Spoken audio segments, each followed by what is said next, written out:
हामिदन व मुसल्लियन व मुसल्लिमन अम्मा बाद क़ाल अल्लाहु तआला या अय्युहल्लज़ीना आमनू इस्तईनू बिस्सब्रि वस्सलाह इन्नल्लाहा मअस्साबिरीन व क़ाल तआला या अय्युहल्लज़ीना आमनू कुतिबा अलैकुमुस्सियाम कमा कुतिबा अलल्लज़ीना मिन क़ब्लिकुम लअल्लकुम तत्तक़ून सदक़ल्लाहुल अज़ीम।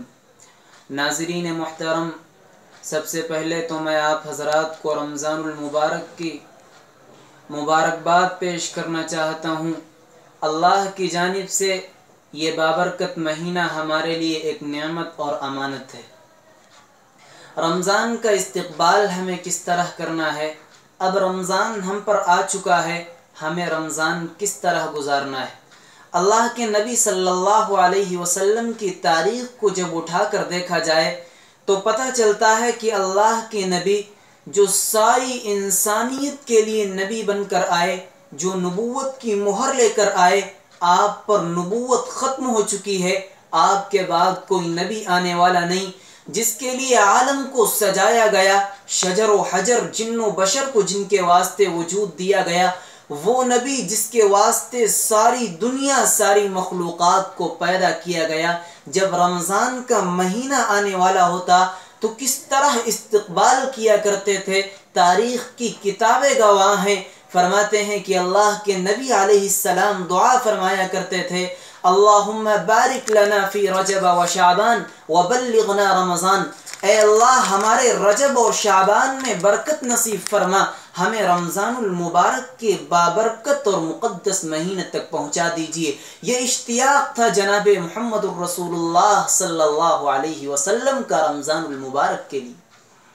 मेरे मुसलमानों, अल्लाह के नबी अलैहिस्सलाम के मुताल्लिक़ आता है, हज़रत सलमान फ़ारसी रज़ी अल्लाह तआला अन्हु एक रिवायत के रावी हैं। फरमाते हैं कि शाबानुल मुअज़्ज़म के आखिरी हफ्ते आखिरी तारीख़ों में अल्लाह के नबी जनाब मुहम्मदुर रसूलुल्लाह रमज़ानुल मुबारक की अहमियत, उसकी फ़ज़ीलत के ताल्लुक़ से खुतबा इरशाद फरमाया करते थे सहाबाए किराम के सामने, ताकि आने वाले महीने को उसकी कदर और मंजिलत के एतबार से गुजारें। तमाम सहाबा के सामने अल्लाह के नबी रमज़ान की अहमियत को बयान किया करते थे। अम्मी आयशा रज़ी अल्लाह तआला अन्हा फरमाती हैं कि अल्लाह के रसूल जब रमज़ान का चाँद देख लिया करते थे, यानी शाबान का आखिरी दिन होता था और रमज़ान का चाँद अल्लाह के नबी देखते थे, तो अपनी कमर कस लिया करते थे, यानी अपने बिस्तर से जुदा हो जाया करते थे और सारी सारी रात इबादतों में मशगूल रहकर पूरा महीना गुजार दिया करते थे और एक दिन भी बिस्तर पे नहीं आया करते थे। मेरे मुसलमानों, इस तरीक़े से गुजारा है अल्लाह के नबी सल्लल्लाहु अलैहि वसल्लम ने इस माह मुक़द्दस को। अल्लाह कुरान में फरमाता है, या अय्युहल्लज़ीना आमनू कुतिबा अलैकुमुस्सियाम कमा कुतिबा अलल्लज़ीना मिन क़ब्लिकुम। तुम पर ही नहीं फ़र्ज़ हैं, तुमसे पहले लोगों पर भी फ़र्ज़ किए गए। चुनांचे सय्यदना नूह अलैहिस्सलातु वस्सलाम के मुताल्लिक़ किताबों में मिलता है कि आप अलैहिस्सलाम पर यौम आशूरा का रोज़ा फ़र्ज़ था।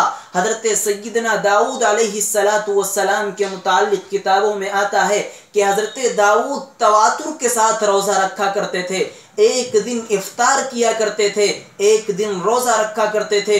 गोया यूँ कहा जाए कि साल के 6 महीने हज़रत दाऊद रोज़ा रखते थे और 6 महीने इफ्तार किया करते थे। ठीक इसी तरह हज़रत सय्यदना मूसा अलैहिस्सलातु वस्सलाम की कौम पर 40 दिन के रोज़े फ़र्ज़ किए गए थे और ईसा अलैहिस्सलातु वस्सलाम की कौम आज भी मुसलसल 2 माह के रोज़े रखती चली आ रही है।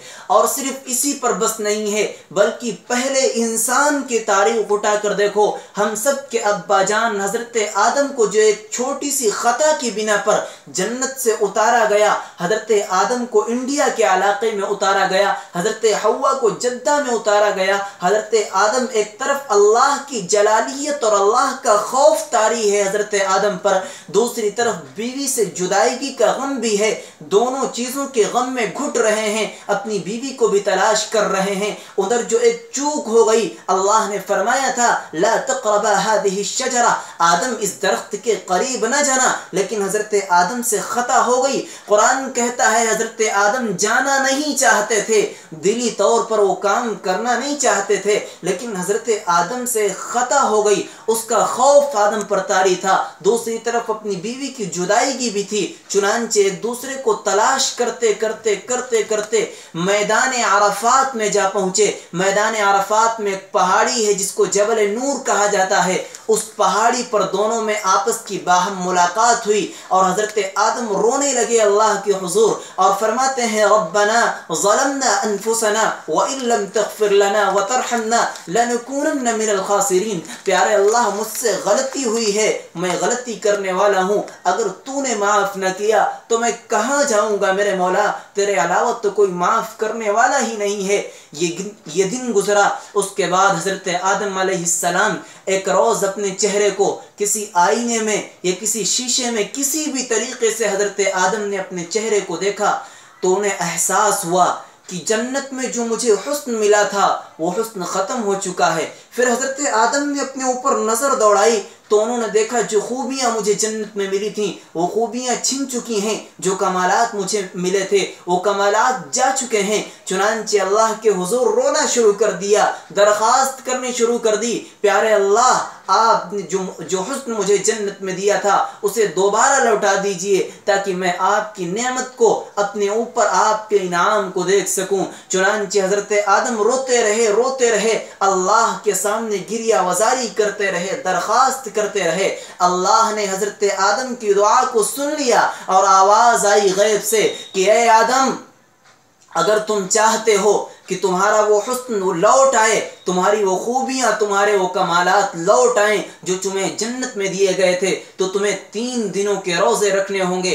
13, 14 और 15 तारीख के रोज़े रखने होंगे। हजरत आदम ने खुशी के साथ इसको कबूल किया और तीनों तारीखों के रोज़े रखे। और इत्तिफाक ऐसा था कि इन तारीखों में जिनमें हजरत आदम रोज़ा रख रहे थे उनमें दिन रोशन हुआ करता था, सूरज मुनव्वर हुआ करता था और रात को चांद भी मुनव्वर हुआ करता था। तो दिन भी चमकदार था, रात भी चमकदार थी, इसलिए इन अय्याम को अय्याम बीज कहा जाने लगा। और फिर हजरत आदम ने 13 तारीख का रोज़ा रखा और चेहरे को देखा तो हुस्न में इजाफा नज़र आया। 14 तारीख को रोज़ा रखा, चेहरे को देखा, हुस्न में इजाफा नज़र आया। और जब 15 तारीख को रोज़ा रखा तो वो कमालात जो छिन चुके थे, वो खूबियाँ जो ज़ाये हो गई थी, वो हुस्न जो चला गया था, फरमाते हैं कि सारी की सारी खूबियाँ, कमालात और हुस्न लौट कर चला आया। इसके शुक्राने के तौर पर हम सब के अब्बा जान ने हर माह के 3 दिन के रोज़े रखने शुरू कर दिए, जिनको हमारी इस्तिलाह में अय्याम बीज कहा जाता है। मालूम ये हुआ कि अल्लाह ने सिर्फ हम पर रोज़े फ़र्ज नहीं किए, बल्कि ये रोज़े का सिलसिला हज़रत आदम से चला आ रहा है। आदम ने भी रोज़े रखे, नूह ने भी रोज़े रखे, दाऊद ने भी रोज़े रखे, हज़रत मूसा ने भी रोज़े रखे, हज़रत ईसा ने भी रोज़े रखे और जनाब मुहम्मदुर रसूलुल्लाह सल्लल्लाहु अलैहि वसल्लम ने भी रोज़े रखे। और हम सब उनकी उम्मत हैं। अल्लाह फरमाता है कि तुम पर भी रोज़े फ़र्ज किए गए हैं। इसलिए मेरे मुसलमानों, मैं दरख्वास्त करता हूँ रमज़ान के इस मुबारक महीने को अल्लाह के लिए गनीमत जानो। रोज़े रखो सारा दिन और पूरी रात अल्लाह के सामने इबादत करो, अल्लाह के सामने गिरिया वज़ारी करो। अल्लाह मुल्क मिल्लत के हालात को साजगार फरमाए। मुसलमानों पर जो मसाइब, जो परेशानियाँ, जो हालात आ रहे हैं, अल्लाह उन सब को टाल दे। अल्लाह रब्बुल इज़्ज़त हम सब को रमज़ानुल मुबारक के इस मुअज़्ज़म महीने की कदर की तौफ़ीक़ नसीब फरमाए। वमा तौफ़ीक़ी इल्ला बिल्लाह।